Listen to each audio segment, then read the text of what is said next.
ایک خوبصورت سا انتہائی نفیس کمرہ جو دلہن کی طرح سجا ہوا تھا۔ کمرے میں دیوں کی روشنی پھیلی ہوئی تھی، بیڈ پر سرخ گلاب کے بکھرے ہوئے تھے، پورا کمرہ کولون سے مہک رہا تھا۔ ابرش گھونگھٹ اوڑے بیڈ کے وسط میں بیٹھی ہوئی تھی، دل دھک دھک کر رہا تھا، ہاتھوں میں ٹھنڈے پسینے آ رہے تھے، لبوں پر شرمیلی خوبصورت سی مسکان تھی۔ سید مہرب شاہ کمرے میں داخل ہوا۔ دروازہ کھلنے کی آواز سن کر ابرش کا دل اچھل کر حلق میں آ گیا تھا۔ سیج پر بیٹھی اپسرا کو دیکھ کر مہرب کے لبوں پر مسکراہٹ آئی تھی۔ اس نے رسٹ واچ اور والٹ نکال کر ٹیبل پر رکھا اور ابرش کا لہنگا پکڑ کر ایک طرف کرتے اس کے قریب بیڈ پر بیٹھا تھا۔ اس نے ابرش کا گھونگھٹ اٹھایا تو اسے دیکھ کر وہ اپنی جگہ پر سٹل ہو گیا تھا۔ خوبصورت چھوٹے چھوٹے نقوش، بڑی بڑی گرے آنکھیں جن پر پلکیں سجدریز تھیں، میک اپ سے اس کی خوبصورتی کو مزید خوبصورت بنایا گیا تھا۔ ابرش کے ہاتھ کانپنے لگے تھے، وہ نظریں جھکائے خاموشی سے بیٹھی اسے دیکھ رہی تھی۔ امل کالج کی اسٹوڈنٹ تھی۔ کچھ دن پہلے وہ پیدل کالج سے گھر جا رہی تھی تو راستے میں مہرب کی نظر اس پر پڑی۔ The most beautiful girl in the world. وہ اس کے سر سے دوپٹہ اتار کر ایک طرف رکھتا اس کے کان کے قریب جھکا اور سرگوشی کرتے ہوئے اس کے کان کی لو کو دانتوں سے کاٹا تھا۔ وہ اس کا درد بھرا لمس محسوس کرتی کراہی تھی۔ اس کے پورے وجود میں ایک سنسنی خیز لہر دوڑ اٹھی تھی۔ مہرب نے اس کا چہرہ ہاتھوں کے پیالے میں لیا اور اس کی لپسٹک سے سجے لبوں کو اپنے لبوں کی قید میں لیا تھا۔ اس کا یوں ایک دم سے چھونا ابرش کے لیے بہت بڑا شوق تھا۔ وہ پھٹی پھٹی آنکھوں سے اسے دیکھتی اس کے کاندھوں پر دونوں ہاتھ رکھ کر اسے خود سے دور کرنے کی کوشش کرنے لگی تھی۔ مہرب اس کے لبوں پر جھکا، بڑی بے رحمی سے اس کی سانسیں چرا رہا تھا۔ ابرش کی سانسیں پوری طرح سے بند کرنے کے بعد وہ اس کے نچلے لب پر دانتوں کا دباؤ ڈالتا دور ہوا اور گہرا مسکرایا تھا۔ ابرش کی آنکھوں میں نمی آ گئی تھی۔ وہ سینے پر ہاتھ رکھتی تیز تیز سانسیں لیتی اپنی سانسیں بحال کرنے لگی تھی۔ مہرب نے اپنی شیروانی اتاری اور کمرے کی تمام لائٹس آف کرتے اسے پیچھے کی جانب دھکا دیا اور اس پر گھٹا کی طرح چھا گیا۔ ابرش کی آنکھیں مزید پھٹ گئی تھیں، دل تو جیسے پسلیاں توڑ کر باہر آنے کو بےتاب تھا۔ میں چینج، اس کے سینے پر ہاتھ رکھتی ہکلا کر بولی تھی۔ ڈارلنگ، میں ہوں نا، تمہیں زحمت کرنے کی کوئی ضرورت نہیں، وہ بہکی آواز میں بولتا اس کے دونوں ہاتھ پکڑ کر بیڈ سے لگاتا اس کی انگلیوں میں اپنی انگلیاں پھنسا چکا تھا۔ ابرش ذہنی طور پر خود کو تیار کر کے یہاں آئی تھی، لیکن یہ سب اس طرح سے ہوگا اس نے کبھی سوچا بھی نہیں تھا۔ مہرب ایک بار پھر سے اس کے لبوں پر جھکار اپنی پیاس بجھانے لگا۔ ابرش کے تو جیسے کاٹو تو بدن میں لہو نہیں والا حساب ہو گیا تھا۔ نہ سلام، نہ دعا، نہ حال، نہ احوال۔ ان کے درمیان ایسی کوئی بات نہیں ہوئی تھی جو ابرش کے لیے اس رات کی خوبصورت یاد ہوتی۔ اس کی آنکھوں سے موتی نکل کر تکیے میں جذب ہونے لگے، بالوں میں لگی پنس اسے چبھ رہی تھی۔ مہرب اس کے لبوں کا حشر بگاڑتا اس کی شہرت پر جھکا اور شدت سے دانت گاڑے تھے۔ ابرش کے لبوں سے درد بھری سسکی نکلی تھی۔ مہرب نے اس کی کمر پر لگی چولی کی ڈوری کھولی اور پل میں اس کے وجود سے الگ کر دی۔ ونڈو سے آتی دھیمی سی روشنی میں ابرش کی رعنائیاں ایک چھوٹے سے پردے میں چھپی دیکھ کر وہ پاگل سا ہو گیا تھا۔ اس نے پیاسی نگاہوں سے اس کی رعنائیوں کو دیکھا اور ہاتھ بڑھا کر انہیں چھوا تھا۔ ابرش کی جان لبوں پر آئی تھی، وہ سانس تک روک چکی تھی۔ مہرب اس کی رعنائیوں کے درمیان جھکا اور زبان نکال کر وہاں پھیری۔ دونوں کی سانسیں تیز سے تیز تر ہوتی گئیں۔ اس کی گردن سینے پر اپنی محبت نچھاور کرتا اس کے نشیب و فراز کو اس چھوٹے سے پردے سے بھی آزاد کر چکا تھا۔ ابرش کے ہاتھ آزاد ہو چکے تھے۔ اس نے مہرب کے سینے پر ہاتھ رکھ کر اسے خود سے دور کرنا چاہا، مگر وہ ٹس سے مس نہ ہوا۔ مہرب نے اس کے بدن کی نازکی کو ہاتھوں سے چھو کر شدت سے محسوس کیا اور جنونی انداز میں اس کی رعنائیوں پر جھک گیا تھا۔ اس کا درد بھرا لمس اپنی رعنائیوں کے نازک بدن پر محسوس کر کے ابرش تڑپ اٹھی تھی۔ تھکن سے اس کا برا حال تھا اور اوپر سے مہرب کا جنونی روپ اس کی جان ہلکان کر چکا تھا۔ محرب اس کی رعنائیوں کو زخمی کرتا اوپر ہوا اور انہیں ہاتھ سے مسلا۔ آہ! تکلیف کے باعث ابرش کی چیخ نکلی تھی۔ اس کی آنکھوں میں آنسو دیکھ کر مسکرایا اور اس کے وجود کا ایک ایک حصہ اپنے لبوں سے گیلا کرنے لگا تھا۔ محرب نے اس کے لہنگے کی ڈوری کھینچی اور پل میں اس کا وجود بے لباس کر دیا تھا۔ ابرش کے وجود پر لرزہ طاری ہو گیا تھا۔ محرب اس کی گہرائیوں کو دیکھتا پاگل سا ہوا تھا۔ اس نے پل ضائع کیے بغیر خود کو ہر پردے سے آزادی دی اور ابرش کے وجود کو ہاتھ سے سہلایا تھا۔ ابرش تڑپ کر جیسے مرنے والی ہو گئی تھی۔ وہ اسے روکنا چاہتی تھی مگر روک نہیں پا رہی تھی۔ محرب اس کے لبوں پر لب رکھتا بہت نرمی سے اپنا وجود اس کی گہرائیوں سے ٹکرانے لگا تھا۔ ابرش اس کے کاندھوں پر ناخن گاڑتی زور سے آنکھیں بند کر چکی تھی۔ آہ! ابرش کے لبوں سے زوردار چیخ نکلی۔ اسے پاگلوں کی طرح چلاتے دیکھ محرب کو شدید غصہ آیا۔ وہ غصے سے اس کے لبوں پر دانت گاڑ چکا تھا۔ ابرش کا پورا وجود سن پڑ گیا تھا۔ وہ محرب کے سینے پر زور سے مکے برساتی اسے خود سے دور کرنے کی کوشش کرنے لگی تھی۔ محرب نے اس کے دونوں ہاتھ پکڑ کر سر کے اوپر لے جا کر پن کیے اور اس کے وجود میں تیزی سے سفر کرنے لگا تھا۔ ابرش کی چیخیں اس کے گلے میں ہی دم توڑ چکی تھی۔ آنکھوں سے موتی نکل کر تکیے پر گر رہے تھے۔ ابرش کی بہت بری حالت ہو چکی تھی۔ محرب شاہ کی جنون سہنا اس کے بس کی بات نہیں تھی۔ محرب کچھ دیر کے لیے اس سے الگ ہوا اور پھر اس کے وجود پر حاوی ہوتا اپنی چھاپ چھوڑنے لگا تھا۔ ابرش پوری رات محرب شاہ کی شدتیں برداشت کرتی نڈھال ہو چکی تھی۔ وہ فجر کے وقت اس سے دور ہوا اور سو گیا تھا۔ ابرش دوسری طرف کروٹ بدلے بنا آواز کے گھٹ گھٹ کر روتی ہوئی سو گئی تھی۔ آج اس نے فجر کی نماز تک قضا کر دی تھی۔ اب 2 گھنٹے بھی نہیں ہوئے تھے انہیں سوئے ہوئے کہ کسی نے دھڑ دھڑ دروازہ بجانا شروع کر دیا۔ محرب نے سر پر پڑا تکیہ اٹھا کر نہایت غصے سے دروازے کی طرف دیکھا تھا۔ ابرش اٹھو، دیکھو کون آیا ہے۔ اس نے خود اٹھنے کے بجائے ابرش کو بازو سے پکڑ کر جھنجھوڑتے ہوئے اٹھایا اور پھر سے تکیہ سر پر رکھ لیا تھا۔ ابرش نے مشکل سے آنکھیں کھول کر دروازے کی طرف دیکھا۔ وہ اس حالت میں نہیں تھی کہ اٹھ کر دروازہ کھول پاتی۔ اس نے محرب کی طرف دیکھا جو پھر سے سو چکا تھا۔ وہ اپنے آنسوؤں پر قابو پاتی مشکل سے اٹھی اور سینے سے کمبل جکڑ کر دروازے کے قریب آئی۔ کون؟ اس نے رندھی ہوئی آواز میں پوچھا۔ بھابھی دروازہ کھولیں، آپ کی فیملی آئی ہے، اس کی نند مہک نے آواز دی۔ ابرش کے آنسو رخسار پر بہنے لگے۔ اس نے محرب کی طرف دیکھا۔ اسے کچھ سمجھ نہ آیا وہ کیا کرے۔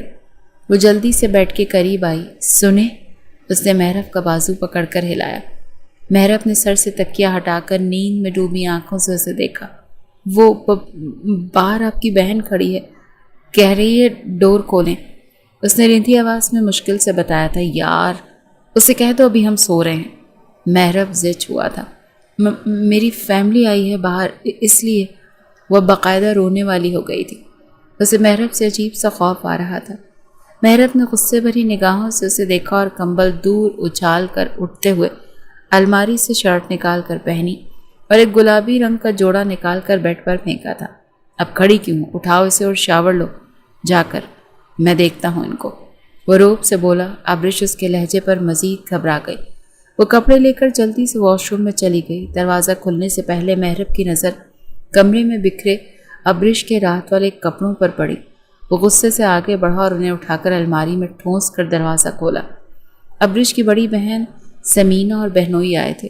سمینہ کی نظر ابرش کے وجود پر محرب کی شدتوں سے دیے گئے لمس پر پڑی تو اس کا دل اپنی بہن کے لیے جھوم اٹھا تھا۔ وہ کچھ دیر وہاں رک کر محرب ابرش کی بہنوئی سمر کے پاس بیٹھ کر باتیں کرتا رہا۔ ان کے جاتے ہی وہ کمرے میں گھس کر سو گیا، جبکہ ابرش کو تمام عورتوں نے گھیرا ہوا تھا۔ شام کے وقت ولیمے کی تقریب تھی۔ ابرش کے ماں باپ اسے اپنے ساتھ لے کر جانا چاہتے تھے، لیکن محرب نے کہا وہ کل صبح خود اسے لے کر آئے گا۔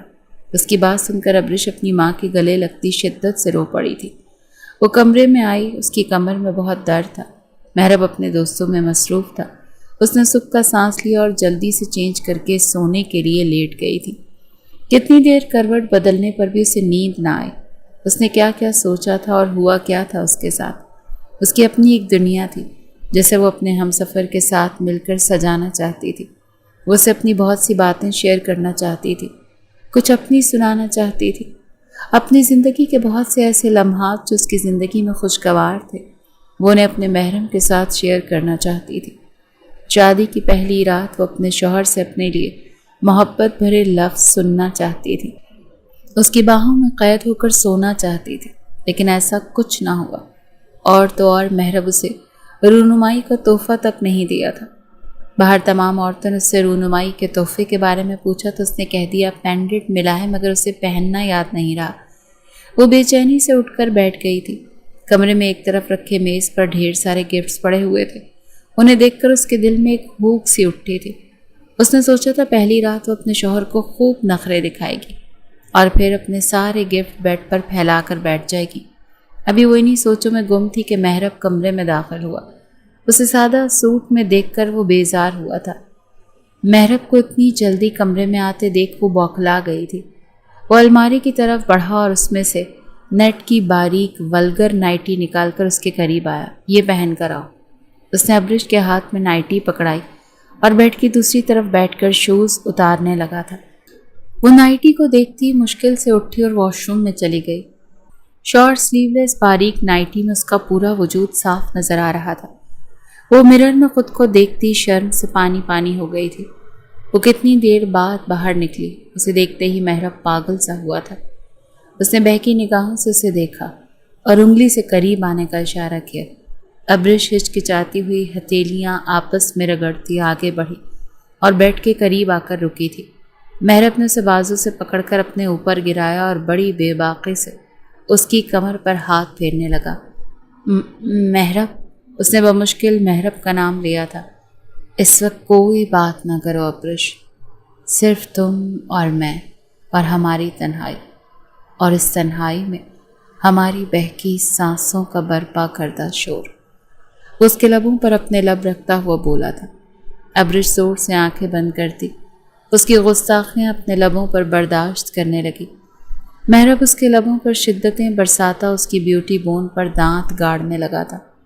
ابرش کی تو جان لبوں پر آ چکی تھی، اس نے تو ٹھیک سے کھانا بھی نہیں کھایا تھا۔ محرم اپنے لبوں سے اس پہ وجود کا ایک ایک حصہ گیلا کرنے لگا تھا۔ اس کے ہر انداز میں جنونیت شامل تھی۔ جیسے ہی اس نے ابرش کی نائٹی اس کے نازک وجود سے الگ کی تو وہ ہانپنے لگی تھی۔ مجھے سانس نہیں آ رہا، رک جائیں۔ محرم کی شدت سے اپنے وجود کی گہرائیوں میں داخل ہوتا محسوس کر کے وہ تڑپ اٹھی تھی۔ جان، سانس لو گی تو آئے گا نا، لمبے لمبے سانس لو اور مجھے سکون دو۔ وہ اس کے اوپر گھٹا کی طرح چھاتا اس کے لبوں کو اپنے لبوں میں قید کرتا اسے مصنوعی سانس دینے لگا تھا۔ ابرش اس کے کاندھوں پر ناخن گاڑتی اس کی سانسیں اپنے اندر کھینچنے لگی تھی۔ محرم اس کے وجود میں اپنے اندر کا سارا جنون نکال رہا تھا۔ اب ابرش کی سسکیاں پورے کمرے میں گونج رہی تھیں۔ وہ بار بار اس کے سینے پر مکے برساتی لیکن وہ ایک پل کے لیے بھی اس سے جدا نہ ہوا۔ محرم نے کچھ دیر تیزی سے اس کے وجود کو استعمال کیا اور جھٹکا کھا کر پرسکون ہوتا اس کی گردن میں چہرہ چھپا گیا تھا۔ ابرش نیم بے ہوشی میں چلی گئی تھی، اس کے وجود میں بالکل ہمت باقی نہیں رہی تھی۔ محرم نے گہرے سانس لیے اور اوپر ہوتے اس کے لبوں پر شدت سے اپنے لب رکھے۔ جیسے ابرش نے ہوش سنبھالا وہ پھر سے اس کے انگ انگ کو دہکانے لگا تھا۔ رات تیزی سے سرک رہی تھی۔ ابرش عجیب سے احساس میں مبتلا ہو رہی تھی۔ صبح کے وقت محرم اس سے دور ہوا اور گہری نیند سو گیا۔ فجر کے وقت ابرش مشکل سے اٹھی اور شاور لے کر نماز ادا کی اور پھر اس کے پہلو میں سو گئی تھی۔ دن کے 11 بجے شدید بھوک کے باعث ابرش کی آنکھ کھلی۔ اس نے محرم کی طرف دیکھا۔ پہلو میں شدید درد تھا، بھوک سے برا حال تھا۔ وہ اٹھی اور بیڈ گراؤنڈ سے ٹیک لگا کر محرم کو اٹھانے لگی اور اس کے لیے ہاتھ آگے بڑھایا تھا۔ سنے اٹھ جائیں، مجھے بھوک لگی ہے۔ ابرش نے اس کا بازو پکڑ کر ہلایا تھا۔ محرم نے آنکھیں کھول کر اس کی طرف کروٹ بدلی اور غصے سے دیکھا۔ کیا مصیبت ہے یار، تمہیں بھوک لگی ہے تو جا کر کھانا کھاؤ، میری نیند کیوں ڈسٹرب کر رہی ہو؟ وہ بہت غصے سے بولتا دوبارہ سے آنکھیں بند کر کے کروٹ بدل گیا تھا۔ ابرش اس کے حد تک آمیز لہجے پر حیران رہ گئی تھی۔ گلے میں آنسوؤں کا گولا اٹک گیا تھا۔ وہ اٹھ کر واش روم گئی اور فریش ہو کر کپڑے بدلتی کمرے سے نکل گئی تھی۔ مہمان جا چکے تھے، صرف چند ایک مہمان تھے جو وہاں پر بیٹھے گپوں میں مصروف تھے۔ ابرش کی ساس اسے دیکھ کر بہت خوش ہوئی اور آگے بڑھ کر اسے سینے سے لگاتے ماتھے پر لب رکھے تھے۔ محرب نہیں اٹھا ابھی؟ انہوں نے مسکراتے ہوئے سوال کیا تھا۔ وہ ابھی سو رہے ہیں، ابرش نے ہچکچاتے ہوئے جواب دیا۔ اچھا آ جاؤ، تم ہمارے ساتھ بیٹھو۔ وہ اسے ساتھ لیے صوفے پر بیٹھ گئی تھی۔ ابرش کا بھوک اور پیاس کے مارے حلق خشک ہو رہا تھا، لیکن محرب کے بغیر اسے کھانے کی فرمائش کرنا بہت عجیب لگ رہا تھا۔ وہ بھوکی پیاسی بیٹھی سب کے درمیان زبردستی مسکرا رہی تھی۔ آ جاؤ بیٹا، تم ناشتہ کر لو، وہ نکما تو پتہ نہیں کب اٹھے گا، حمیدہ بیگم نے ابرش کا زرد چہرہ دیکھ کر کہا تھا۔ ابرش شکر ادا کرتی اٹھی اور ڈائننگ ٹیبل پر جا کر بیٹھی تھی۔ اس کی نند نے ناشتہ لگایا تو وہ خاموشی سے ناشتہ کرنے لگی۔ وہ کمرے میں آئی تو محرب ابھی تک سو رہا تھا۔ جب سے ان کی شادی ہوئی تھی انہوں نے ایک بار بھی ایک دوسرے سے ٹھیک طرح سے بات تک نہیں کی تھی۔ ابرش کو اپنی فیملی شدت سے یاد آ رہی تھی۔ محرب نے اس سے وعدہ کیا تھا کہ وہ کل اسے ضرور اس کے مائکے لے کر جائے گا، لیکن وہ تو جیسے گھوڑے بیچ کر سویا ہوا تھا۔ شام کے وقت اس کی آنکھ کھلی، بیڈ کی دوسری طرف ابرش کو بیٹھے دیکھ کر وہ مسکرایا اور اٹھ کر اسے اپنی باہوں میں لیتے شدت سے اس کے لبوں پر اپنے لب رکھتے بے رحمی دکھائی تھی۔ ابرش کی آنکھوں میں نمی آ گئی تھی۔ صبح جو رویہ محرب کا اس کے ساتھ تھا، اس کے بعد وہ بہت بیزار ہو چکی تھی۔ آپ نے کل مجھ سے وعدہ کیا تھا کہ مجھے امی کے گھر لے کر جائیں گے، وہ مشکل سے اپنے آنسوؤں پر قابو پاتی بولی تھی۔ ہاں میری جان، ابھی چلتے ہیں، بس میں ریڈی ہو کر آیا، اس نے ابرش کی گردن میں چہرہ چھپا کر گہری سانس لیتے کہا تھا۔ اس کی بات سن کر ابرش کے چہرے پر مسکراہٹ آئی تھی۔ وہ خواہ بیتکی سوچیں سوچ رہی تھی۔ محرب تو اس سے محبت کرتا تھا، پھر کیسے وہ اس کے ساتھ برا رویہ اختیار کر سکتا تھا؟ محرب ریڈی ہوا۔ ابرش نے سرخ رنگ کی پیروں تک کو چھوتی فراک پہنی، گولڈ کا سیٹ پہنا، لبوں پر لپسٹک لگائی، آنکھوں میں بھر بھر کر کاجل لگایا۔ اسے دیکھ کر ایک بار پھر سے محرب کا ایمان ڈگمگانے لگا تھا، لیکن وہ اس سے وعدہ کر چکا تھا، اسی لیے وعدہ خلافی نہیں کر سکتا تھا۔ وہ دونوں حمیدہ بیگم کی اجازت لے کر ابرش کے مائکے آئے۔ ابرش نے رات رکنے کی ضد کی، جس پر محرب بالکل بھی نہ مانا۔ وہ خاموشی سے سب کو خیر آباد کہتی اس کے ساتھ واپس گھر آ گئی تھی۔ محرب رات کے 11 بجے تک کمرے سے باہر رہا اور جیسے ہی کمرے میں آیا، ابرش کے نازک وجود پر گھٹا کی طرح چھا گیا۔ یہ تیسری رات تھی جو ابرش نے محرب کی شدتیں برداشت کرتے گزاری تھی۔ اس کا پورا وجود تھکن سے چور چور ہو رہا تھا۔ تاریکی میں بہائے گئے آنسو محرب کی نظروں سے پوشیدہ تھے۔ صبح ہوئی تو پہلے کی طرح محرب اپنی جوانی کی آگ بجھاتا سو گیا تھا، مگر ابرش کمر درد کی وجہ سے ایک پل کے لیے بھی نہیں سو پائی تھی۔ وہ نماز پڑھ کر کمرے سے باہر آئی۔ حمیدہ بیگم ملازمہ کو کام کی ہدایات دے رہی تھی۔ وہ سلام کرتی نرمی سے ان کے قریب صوفے پر بیٹھ گئی۔ اٹھ گئی میری بیٹی؟ انہوں نے ابرش کو سینے سے لگایا تھا۔ آنٹی؟ آنٹی نہیں امی، اب تو مجھے آنٹی نہیں امی بلاؤ گی، وہ پیار سے بولی تھی۔ جی ٹھیک ہے امی، ابرش مسکرائی۔ امی مجھے کچھ دن کے لیے اپنے گھر جانا ہے، میں سب کو بہت مس کر رہی ہوں۔ اچانک سے اس کی آواز بھیگ گئی تھی۔ ارے میرا بیٹا، اس میں رونے والی کون سی بات ہے؟ میں ابھی محرب سے کہتی ہوں، وہ تمہیں چھوڑ آئے گا، وہ بہت شفقت سے بولی تھی۔ ان کی بات سن کر ابرش کھل اٹھی تھی۔